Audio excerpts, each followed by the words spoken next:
Today we'll discuss about the clinical approach of a floppy child.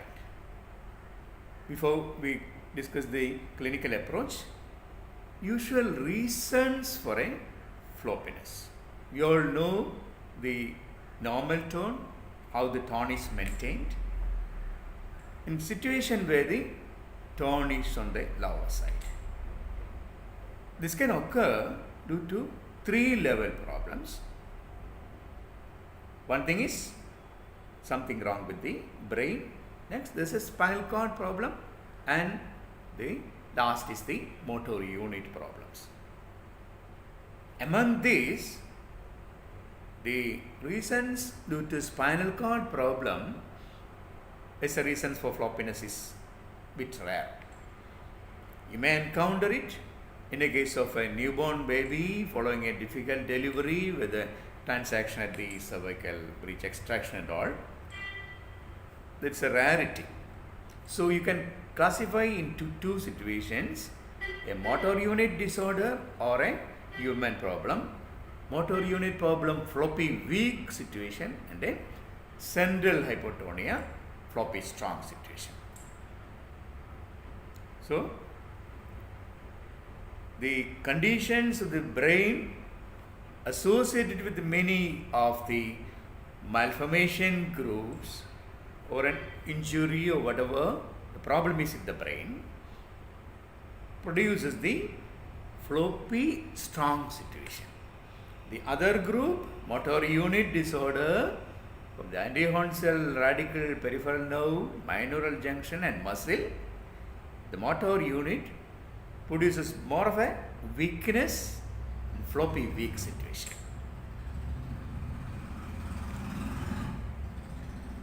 How you pinpoint the exact reason?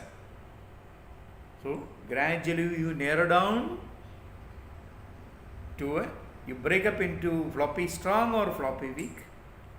If it is a floppy weak, where exactly is the problem? Is it a neuropathy or a myopathy or a binaural junction disorder? What do you mean by neuropathy? Anti-horn cell radical peripheral nerve situation, binaural junction or a muscle disorder. If it is a floppy strong situation, what exactly is the reason? So it's in short the basis of the shortness, hypotonia, floppiness. So how will you approach a case? There are usually three scenarios in which we encounter a floppy child. First one is a child getting admitted into the ICU due to some problem. The second group, commonest one, a young child less than 3 or 4 years, fully dependent on the mother, either taken on the shoulders or sitting on the lap or a bedridden child. There can be a situation of an older child, floppiness, walking to you, comparatively safer situation, happy situation.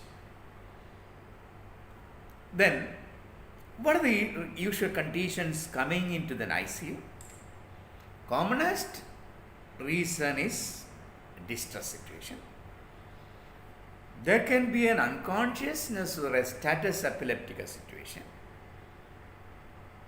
These are the usual problems we encounter in a case of floppiness. Commonest reason is a aspiration leading to pneumonia. There can be other secondary infections also. And the cardiac problems can occur in two ways. One thing is the muscle disorders with a cardiac muscle involved. Second one is a central hypotonia, where genetic disorders is basically responsible and that lead to structural malformation of the heart and leading to congestive failure.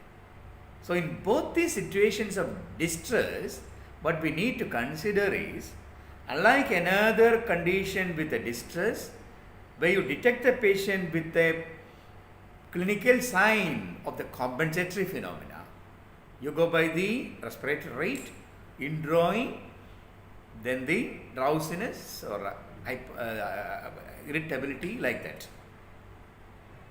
But that is not applicable here, where the compensatory phenomena is not possible because the muscles are weak.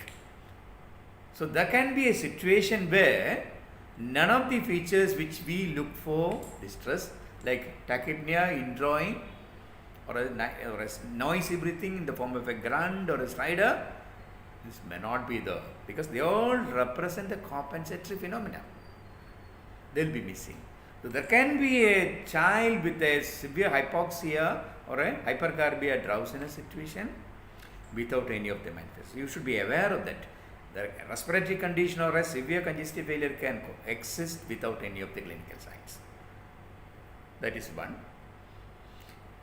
Then another any other clinical conditions which is happening in a child also can occur this child. So the calmer seizure situation can occur in a central problem if it is due to basic reason. All depends.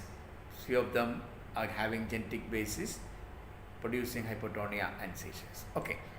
Next commonest condition is a floppy child, younger child. So how will you examine the child? Unlike the usual method of examination of a child, history taking, general examination system and the associated systems. But here examination is different. Mostly this is a very delicate situation. You are not in a position to do this examination, that examination. So your policy is to minimally handle the child, maximum observation, and you infer from that inspection. Less touching, less manipulations, less of your all the procedures. So your history taking, your general examination system, other system, everything you are doing based on the comfortable position of the child. Whatever be the position of the child you are seeing, better the child is undressed and good lighting, ventilation is there in the room. You make use of that position of the child and all the observations irrespective of whether it belongs to general examination or this system or that system should be finished before the child is kept in another position. Frequent change of position disturbance should be avoided.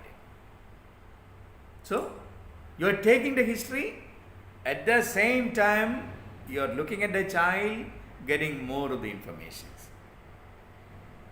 So your examination starts the moment the child is brought by the parents. So history taking and the inspection starts together. What are the points you notice about the parents? There are some clues.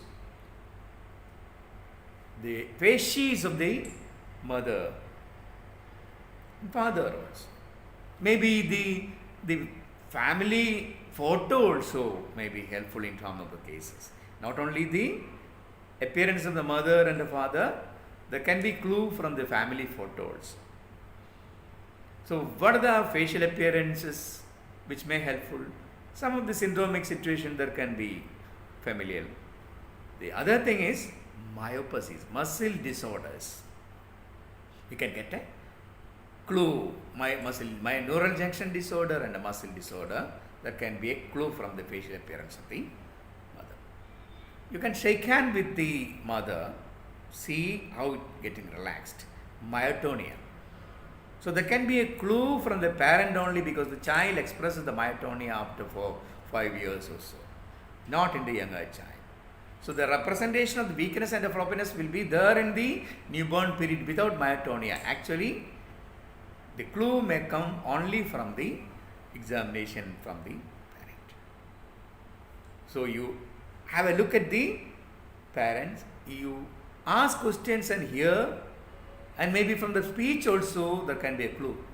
The speech intensity coming down with a longer time, myasthenia, neural junction disorders, the parental speech will be like that.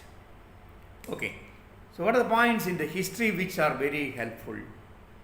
Most important history which will be helpful is the developmental history.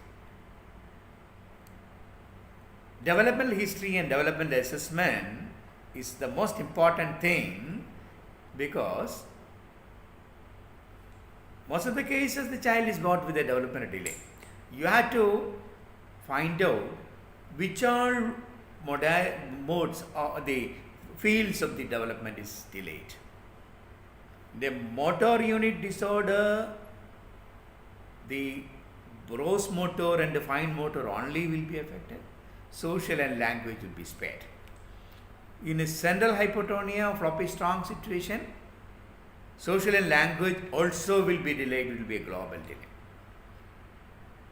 So that's how the developmental history point will help you to say whether it is a motor unit disorder or a central hypotonia. But it's not that simple. In practical situation, there can be confusion, because a little older child, some involvement of the social and language can be there when the pathology is in the motor unit, because lack of stimulation.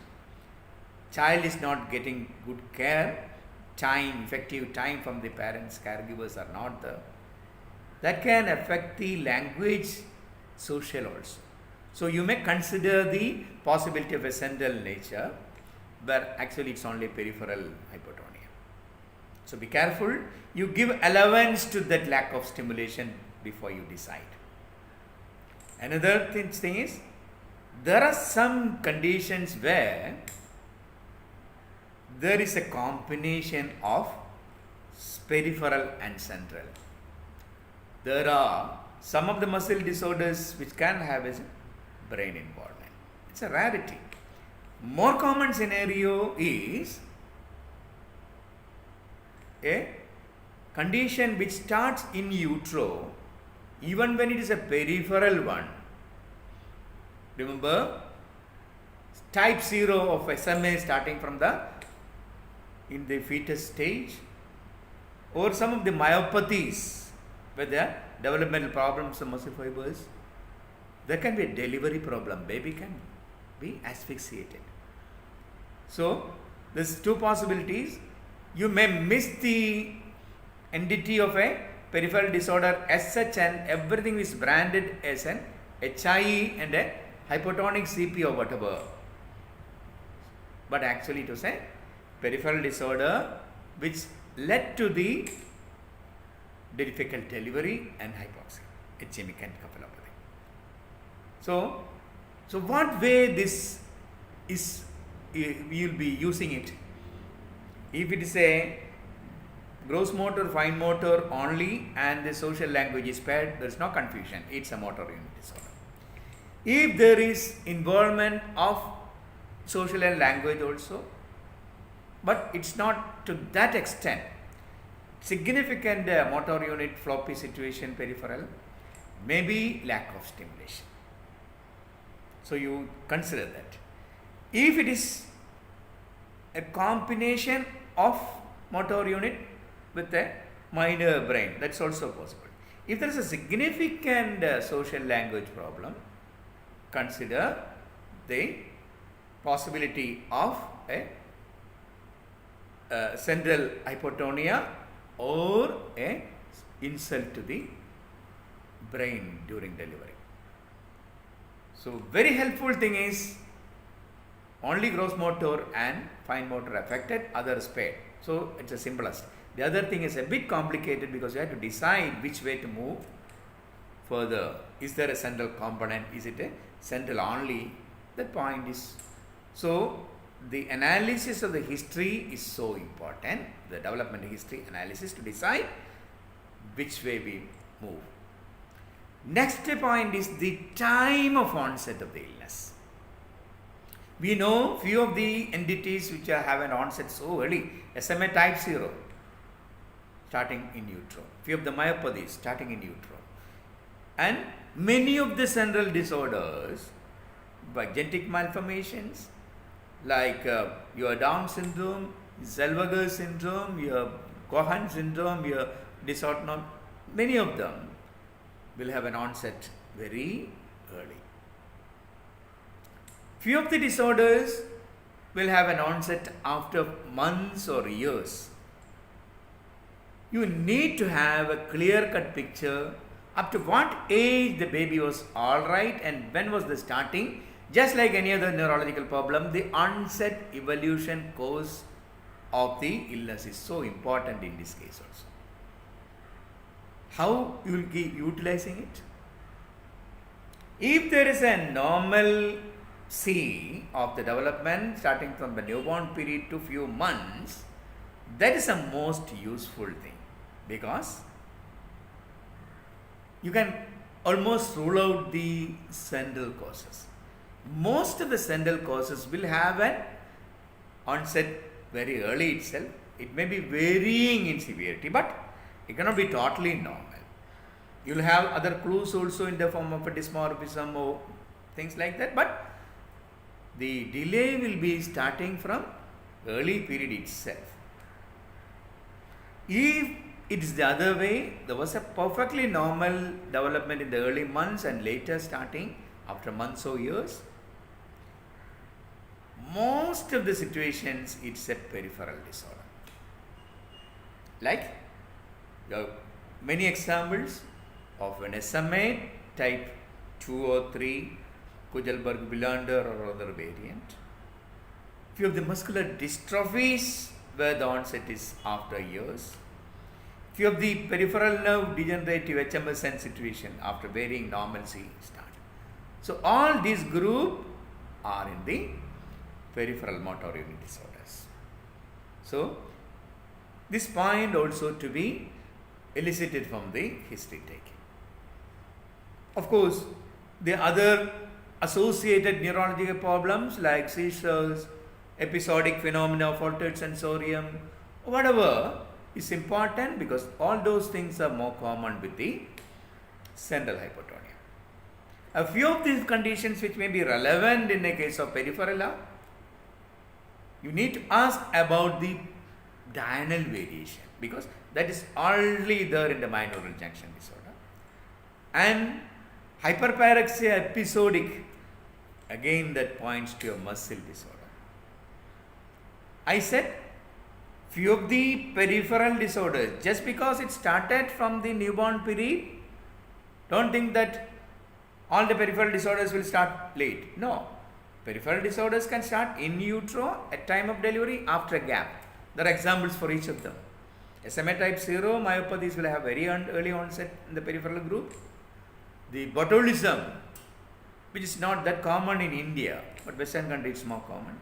There can be a normalcy of maybe for a few weeks and then starts.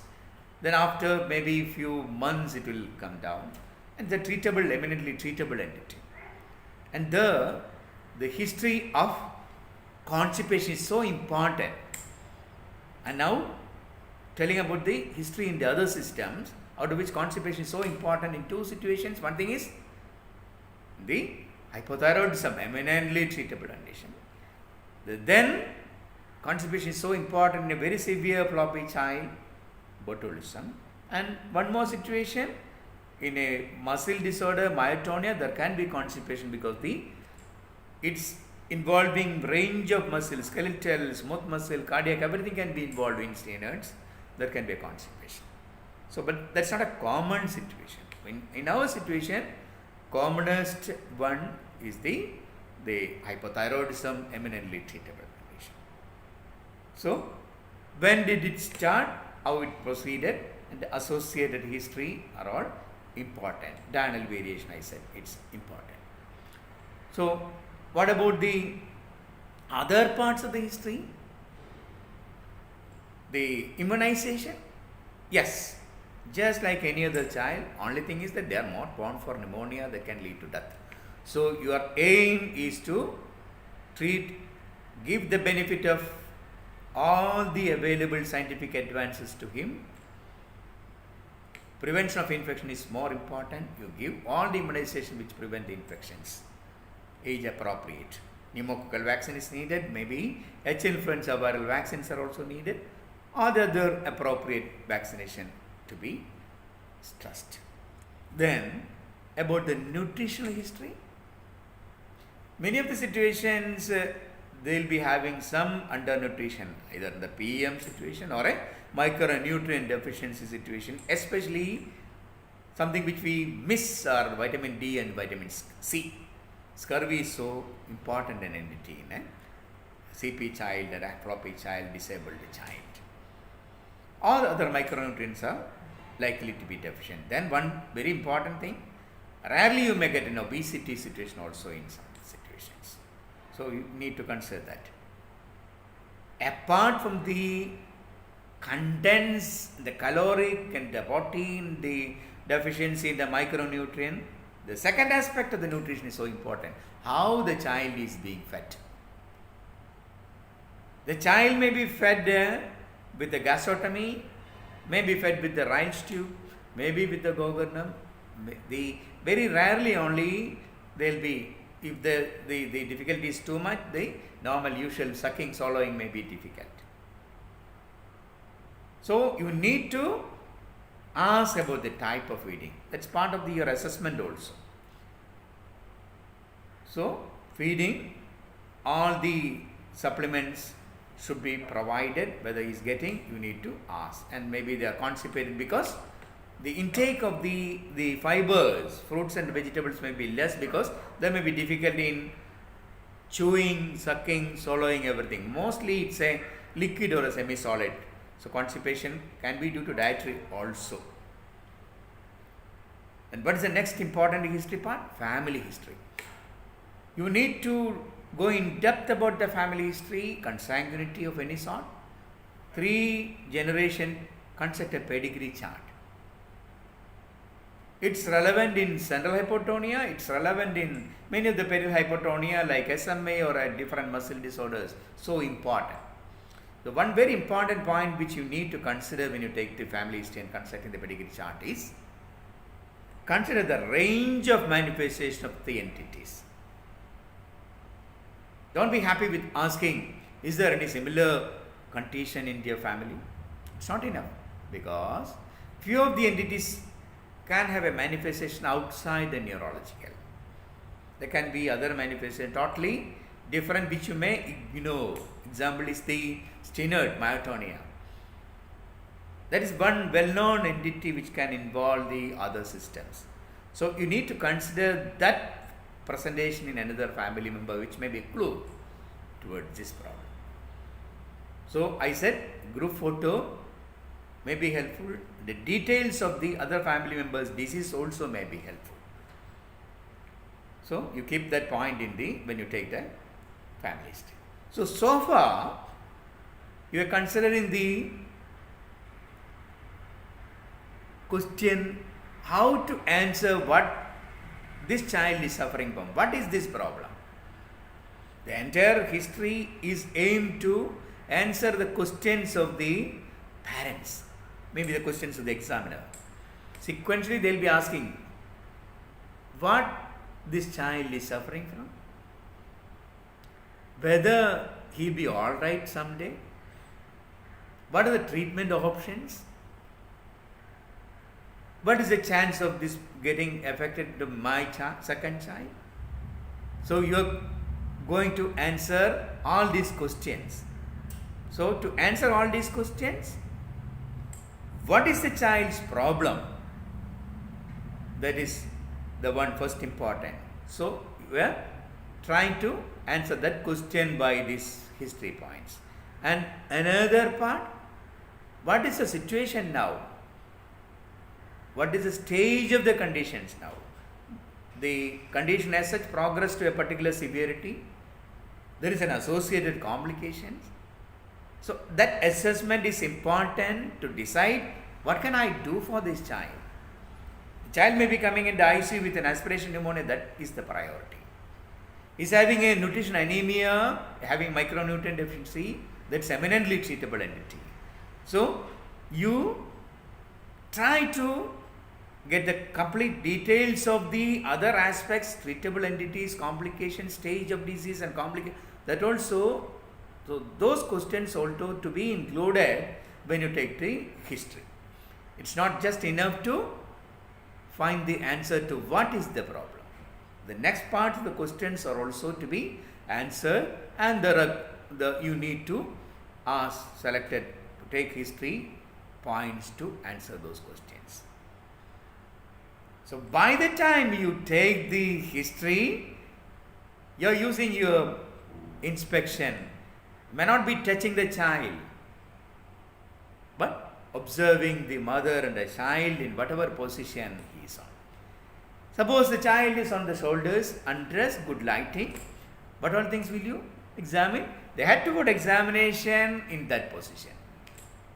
The findings you elicit may be relevant for the general examination when you write, maybe for a system, it need not be neurological, other system, respiratory, or whatever. So irrespective of the system, your findings are important without touching the child. So what all thing you will observe if you are observing from the back of the child? Of course, the size and shape of the head is very useful, because the size is large or small. Very important. You may be dealing with a central hypotonia. Why should there be a head change in the head size or shape change in the peripheral motor unit disorder? There can be, of course, positional plagiocephaly can be there in a case of motor unit disorder. Apart from that, it won't alter the head size or shape. Smaller or larger head is unlikely in a motor unit disorder. So that argues for your central hypotonia. The different shape also may be helpful. It can be just flattening of the back, positional plagiocephaly. It can be Down syndrome with the brachycephaly. It can be another hydrocephalus situation where the fourth ventricle is large, the oligocephaly. So shape may give clue towards the underlying central condition. And maybe in that position you can just feel the fontanelles. Is it large? Is the posterior fontanelle palpable? The large fontanelle can be there in a case of hydrocephalus, can be there in a Down syndrome, associated nutritional deficiencies, rickets, all many reasons by which the fontanelles can be large. Posterior fontanelle, so hypothyroidism, an eminently treatable entity. And maybe the clue from the hair, other micronutrient deficiency and all. So head. And maybe from the back itself you can have an idea about the loss of tears and the neck. Is there any clue towards a genetic malformation? There are a lot of dysmorphism which you can observe from the back. The short neck and the webbing, but that's not a reason for hypotonia. The chest deformity and the spine deformity, so important. The chest deformity and spine deformity is not too much for your etiological reason, but for the sequelae, the problems which happened. All hypotonia situation ultimately lead to positional problems, scoliosis and rib crowding, and that will affect the restrictive lung disease. And one of these complications of pneumonia patient may succumb because the lung function is affected because of your scoliosis or a crowding. So that is very important for your management from the back. Then you come down to the lower part. Is there an associated malformation in the part, in spina bifida, meningocele? This thing. It can be an associated thing. And there can be, depending upon the size, there can be complete hypotonia or a spasticity situation due to this one only. So low back is important. And one more thing, you see the anal, whether the anus is just like you with a terminal anus. That means pateline anus or a W shape. That argues that it can be a spinal cord problem. So dribbling of the urine and the anal patelines argues that it may be a spinal cord problems. That's not common in a little older child. It's useful clue for a neonatal period when you are getting a floppiness with a difficult delivery and all. Then you see the back aspect of the limbs. Maybe from the back you can see the wasting or hypertrophy of muscles. You can see the contractions of the tendons. These are important clues from the back. Maybe from the back there can be bed sores. Maybe from the back you can get the clues from the skin, micronutrient deficiency, neurocutaneous markers, and innumerable findings from the back which you can observe. including the distress and acidotic breathing in rare situation of central hypotonia, Lowy syndrome and all. Okay. Suppose the child is sitting on the lap, the head supported by the mother because there is a problem with the delay in the head control. So supported. That position you can observe the front, you see the facies starting from the abdomen down. And maybe in that position, after looking all the features, there itself you can see the power, tone, reflex, everything in that position itself. Suppose the child is in the lying position, well exposed, good lighting. You start the observation from the facies. Is the facies perfectly normal? That's a classical appearance of a peripheral motor unit disorder, SMA. You get a very intelligent, bright looking child smiling. That's a indicative of a peripheral disorder, usually SMA, maybe other disorders also, myoneural junction disorders also, sometimes. But the facies, there can be clue of in two forms. One thing is the malformation type, disformation, this is deformity, dysmorphism. Any sort of a dysmorphism when argue for a central hypotonia. Maybe antimangaloid gland or a mangaloid gland, a lossed ears, whatever, or a broad forehead, all these things argue for a central hypotonia. But there can be another manner in which the facies is different. It's not in the form of a malformation, but muscle disorders and myoneural junction disorders, there can be again abnormal facies. The facial muscle, the expression will be difficult. There can be an inverted U-shaped mouth, there can be lack of the creases, there can be an open mouth with the drooling, there can be ptosis, there can be abnormalities in the ocular movements. All these things argue that it can be due to myoneural junction or a muscle disorder. There is a remote possibility of an absent facial muscles bilaterally. That's a rarity which will be isolated one, it's not part of a general hypotonia. So don't bring that neurological problem here.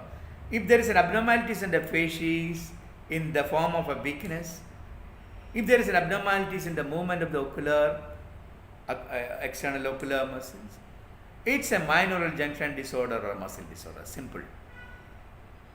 There you need to observe a little more. What about the sound? Cry sound? Is it weak? Breathing and cry are important.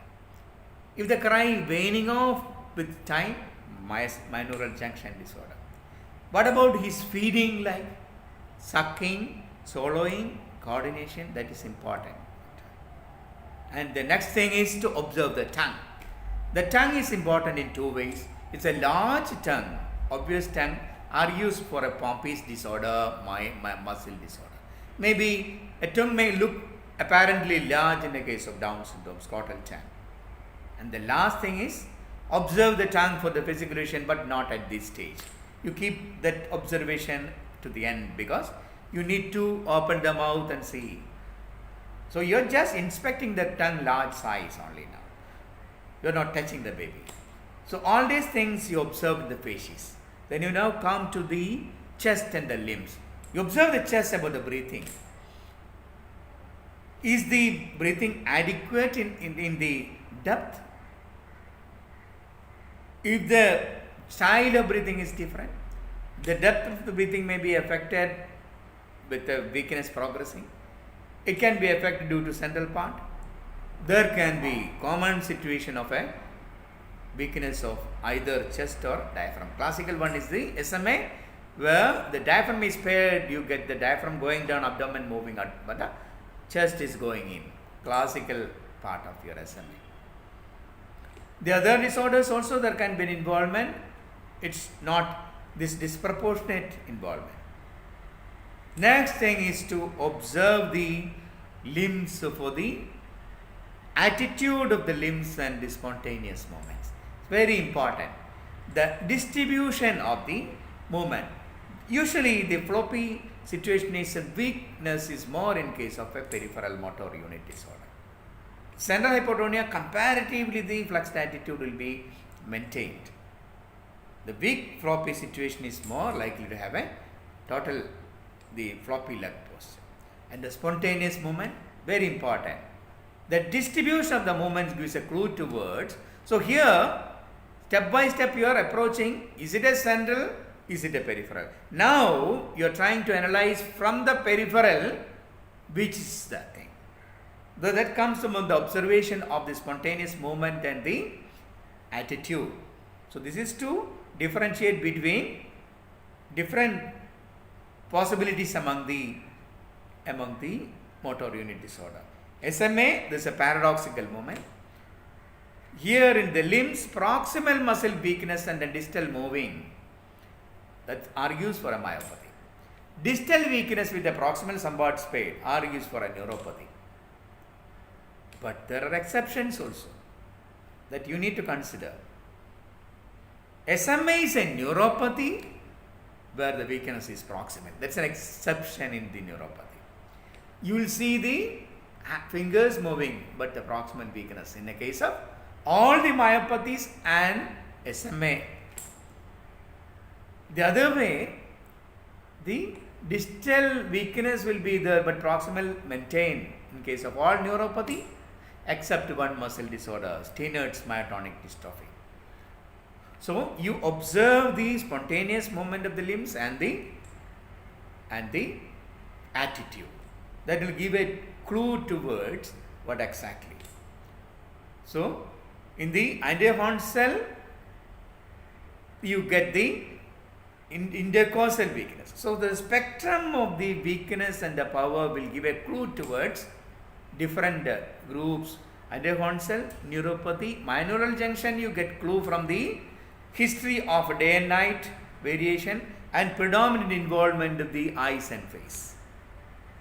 So the distribution, whether the face and eyes are spared and involvement in the limbs only with the intercostal involvement, more and more chance of an anterior cell disorder. The face and eyes are comparatively spared with a distal weakness, more of a neuropathy situation other than SMA if the intercostals are comparatively better. Muscle disorders, most of them will affect the eyes and face also, and the myoneural junctions also. The history clue will be useful for the myoneural junction disorders. So you observe the attitude of in the general examination. Again, in the general examination, you look for the dysmorphous pictures in the hands, other aspect, which will argue again for your central thing. There are few more things in the general examinations. All the features of your micronutrient deficiency or excess or a problem, the comments in the general examination. Second thing is, all the points which give a clue towards how much care and attention of the baby is getting from the parents. That's important. The way the child is looked after, the clue, neatness, the child is given bath, teeth, eyes. That's it's important in all the situations of disabled child. So that is important because of their management. Then few more things which you may miss are pulse. What's the importance of pulse? You don't expect any pulse change in the case of any of these things, but the pulse is low volume tachycardia which cannot be explainable by other means. That may be only clue of the cardiac involvement. I said it can occur in two ways, the muscle disorder with a cardiomyopathy or structural cardiac problems. So pulse, tachycardia and low volume is important, and arrhythmia also is important. Then one more thing, you have to look for hip dislocation, your Ortolani and Barlow sign. You have to look for the testis, whether undescended testis. These are important in any case of floppy situation, especially muscle disorders where the undescended testis is common. So this should be included in the examination, but just because it's manipulation, you keep it at the end. So what are the important manipulations which you need to do in a case of floppiness? Two of them. One thing is the flipping 180 degree. Another is Emile Tyson ankles. Flipping 180 degree, very useful. You just like you assess the development in a below 1 year child, observe the supine position, kick, hold it, the elbows and pull to sit. See the back, see the head lag, assess the head lag. Then you see the vertical suspension and don't hold the chest.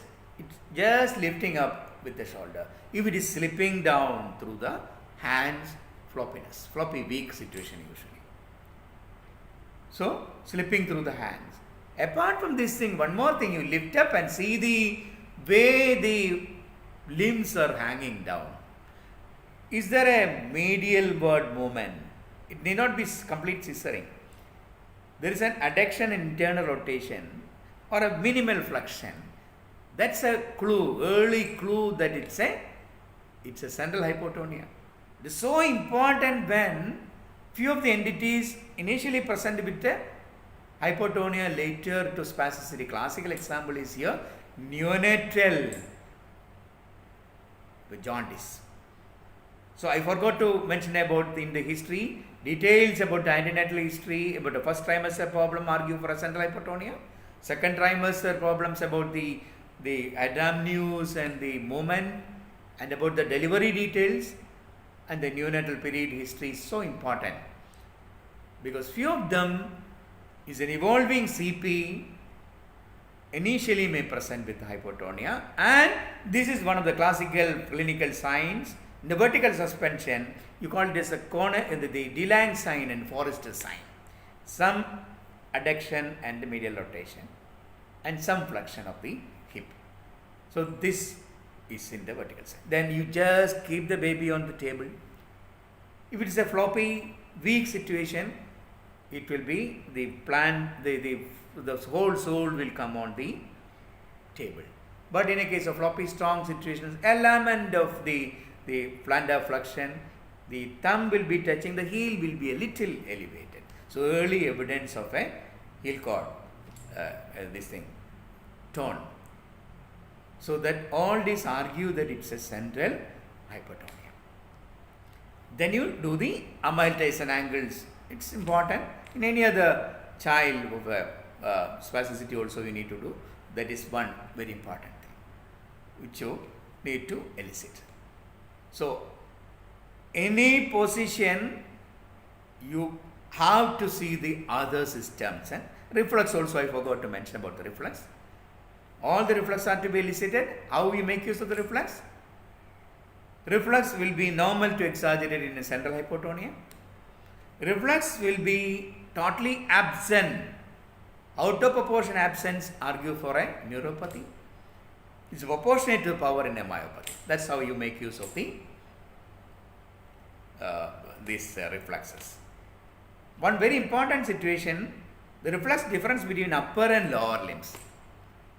There can be a situation of a spinal malformation may be associated. The lower part reflex is different from the upper reflex, associated spinal malformation. So these are the situations where this reflexes will help you. Then about the other systems. Which are the other systems so important? The chest examination, respiratory, heart examination and abdomen for organomegaly. These are the important things. I said that you should be looking for the clues of the genetic or an intrauterine infections or teratogens in the general examination. The eyes, there can be the cataract, a lot of things in the general examination. I am not elaborating on that. About the systems, whichever position you can see, heart, you may not get the entire manifestations of the heart problem. You should not be missing the cardiomegaly. So apex is so important. And your heart sounds are more important. Muffling and the third heart sound is more important than the murmur. Especially when you see a case of muscle disorder, it's like a muscle disorder of the heart, DCM like situation, more involving the heart sounds than the murmur. If there is a murmur, of course, that can be associated in a case of central hypotonia, associated structural malformations. Then Respiratory complications. Any evidence of a pneumonia. About the liver and the spleen. Liver can be enlarged in two situations. One thing is the cardiac failure, soft liver. Another is the storage disorder in the case of muscle association of Pompey's. Spleen. It's a bit unusual for a spleen because intrauterine infections are very unlikely to present with this sort of a floppy situation. So, presence of the liver is more important. So far, you are trying to answer different questions what my child is suffering from. With this, you may be able to say central hypotonia syndromic situation, remote possibility spinal or a motor unit disorder. Motor unit disorder, it's neuropathy, myoneural junction disorder, muscle disorder. These are all vast conditions. The theoretical aspect you can discuss here. A little older child is coming to you walking. There again the same basic approach is the same, but later one thing which will enable him to live longer. Situation sometimes later onset and progressing. So there also the later onset progressing type, maybe it's a muscular dystrophy or an HMSN type situation possible. Or sometimes a myopathies like situation. Myopathies are static disorders where the problems are decided in utero itself, the evolution of the mesenchyme into the muscle fiber. Different varieties are there. Few of them will have a very severe problem at the newborn period. They will be dying because of the severe weakness very early. It's not because their pathology is progressing, but the severity is small. Few of them are mild. A lot of them, few of them are mild. They may get over this problem with mild hypotonia, survive. Benign congenital hypotonia. Few of them are like that. Lot of muscle disorders are there. You need to get the genetic studies to have the final answer. The late onset children, you need to consider the dystrophies or HMSN type. There again the approach is the same. You need to palpate the nerves also for that. So the differentiation between the motor unit disorders and a horn cell, the sensations are normal and you will get the floppy situation with the fasciculations. Radicals again the sensations are normal. Peripheral nerve with the situation where you get the sensation. So all of us know how you interpret the sensory loss. The symptoms, there's the positive signs or a negative complaint. I'm not getting the sensation or I'm getting an unusual sensation. That's from the history. When you analyze the loss of sensation part of different modalities, the topography of the sensation is more important. It can be a tract type in the spinal cord lesion. It can be the root like again in the root. And it can be the cutaneous nerve type when you get the peripheral nerve involvement. In a floppy child, more of the situations in the peripheral nerve distribution sensory loss. So, in an older child, the HMSN analysis, the sensory analysis is important. Otherwise, in a newborn child, you are getting a sensory problem. It's most likely spinal cord lesion, some injury or something like that. So, we have discussed the clinical approach only, the lab diagnosis, depending upon based on the clinical diagnosis, lot of the investigations, which is central. You have to do the imaging, EEG, and metabolic workup, genetic workup, a lot of things. The peripheral one, you need not waste your money on the imaging part unless you think it's a combination. All the other things, to differentiate depending upon the condition you suspect. If you think muscle disorder, your enzyme analysis, CPK, SGPT, aldolase like that. Your myoneural junction disorder, your test with the adenophonium or the neostigmine test, and the other tests for a myasthenia like single fiber, lot of things, and your enzyme estimation based on the conditions, and in the both the nerve conduction studies, EMG studies, lot of the investigation based on what exactly is it. And nowadays genetic studies are so important in both central and peripheral hypertonia. Okay, this much about the clinical approach. Thank you.